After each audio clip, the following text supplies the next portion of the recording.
రాకాలోకంకి స్వాగతం. అయోధ్యలో శ్రీరామ జన్మభూమిలో భవ్యమైన దివ్యమైన రామమందిర నిర్మాణము కోట్లాది హిందువులు శతాబ్దాల తరబడి కన్న కళ. ఆ కళ ఇన్నాళ్లకు నెరవేరుతోంది. జనవరి 22న విగ్రహం యొక్క బాలరాముని విగ్రహపు ప్రాణప్రతిష్ఠ జరగబోతోంది. అయితే ఈ ప్రాణప్రతిష్ఠ జరుగుతున్నటువంటి ఈ మహత్తరమైనటువంటి ఘడియల్లో రామజన్మభూమి పోరాటంలో అమరులైనటువంటి అనేక మంది వీరుల్ని తలుచుకోవాలి. ఒకరా ఇద్దరా అనేక మంది తమ ప్రాణాలను ఆహుతి చేసి మరీ ఈ రామజ్యోతిని వెలిగించారు. యావత్ దేశాన్ని వాళ్ళు ప్రేరేపించారు. అలాంటి వాళ్ళలో ఒక 17 సంవత్సరాల యువకుడి కథ ఇవాళ చెప్పుకుందాం. రాజేంద్ర ప్రసాద్ ధార్కర్.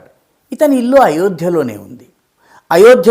అయోధ్య మందిరానికి ఒక 1/2 కిలోమీటరు దూరంలో ఉన్నటువంటి కాజియానా మొహల్లా అనేటటువంటి మొహల్లాలో వీళ్ళ ఇళ్ళున్నాయి. ధార్కర్లు అంటే మన తెలుగు భాషలో చెప్పాలంటే బుట్టలు అల్లుకునేటటువంటి మేదరి కమ్యూనిటీకి చెందినటువంటి వాళ్ళు. ఈ రాజేంద్ర ప్రసాద్ ధార్కర్ వయస్సు కేవలం 17 సంవత్సరాలు. 1990 అక్టోబర్ 30వ తారీఖున అయోధ్యలో కరసేవ చేయడానికి ఒక్క వ్యక్తిని కూడా నేను లోపలికి రానియ్యను అని చెప్పి మొత్తము నగరాన్ని దిగ్బంధనం చేసి మందిర ప్రాంగణం ఏదైతుందో వివాదిత కట్టడము చుట్టూ పోలీసుల భద్రతను పెట్టిన తరువాత అసలు అక్కడి దాకా ఎవరు వెళ్ళగలరు అన్నటువంటి ప్రశ్న వచ్చినప్పుడు 17 ఏళ్ల రాజేంద్ర ధార్కర్ అతని తమ్ముడు ఇద్దరూ కలిసి తండ్రి రామాశ్రయ్ అనుమతి తీసుకుని కరసేవకు బయలుదేరారు.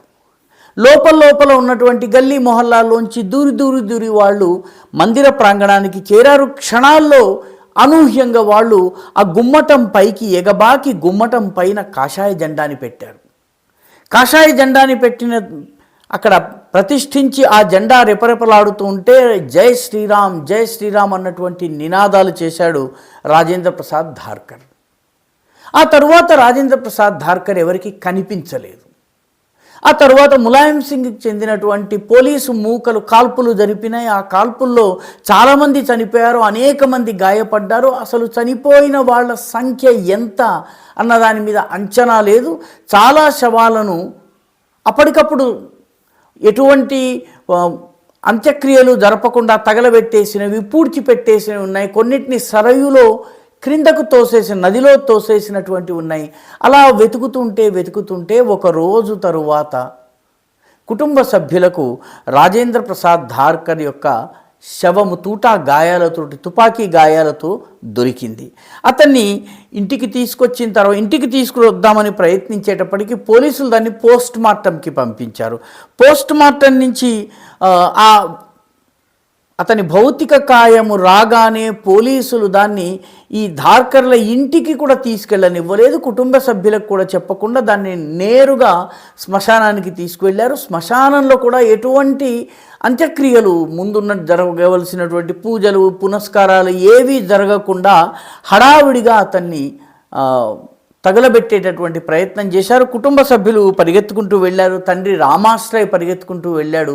వీళ్ళందరూ వెళ్ళి చూసి ఏదో రకంగా చివరి చూపునైతే వాళ్ళు దక్కించుకున్నారు. ఆ తరువాత ఆ కుటుంబంలో విషాదం ఆవరించింది. కానీ తండ్రి రామాశ్రయ్ నా కుమారుడు అయోధ్య కోసం తన ప్రాణాలను అర్పించారు, రాముల వారి కోసము రాముడి యొక్క వానర సేనలో భాగంగా తన జీవితాన్ని అర్పించాడని చెప్పి గర్వపడ్డాడే తప్ప బాధపడలేదు.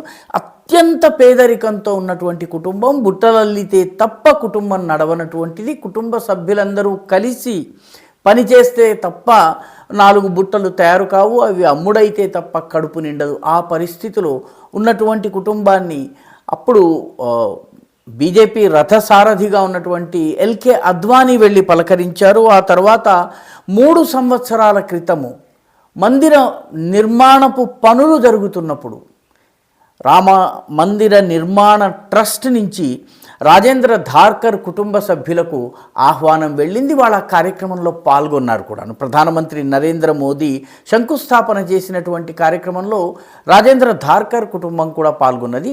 రాజేంద్ర ధార్కర్ లేరు, కానీ ఆయన కుటుంబ సభ్యులకు ఈ అరుదైనటువంటి గౌరవం లభించింది. ఇప్పుడు జనవరి 22న జరిగే కార్యక్రమంలో కూడా ఈ కుటుంబానికి ఆహ్వానం అందింది.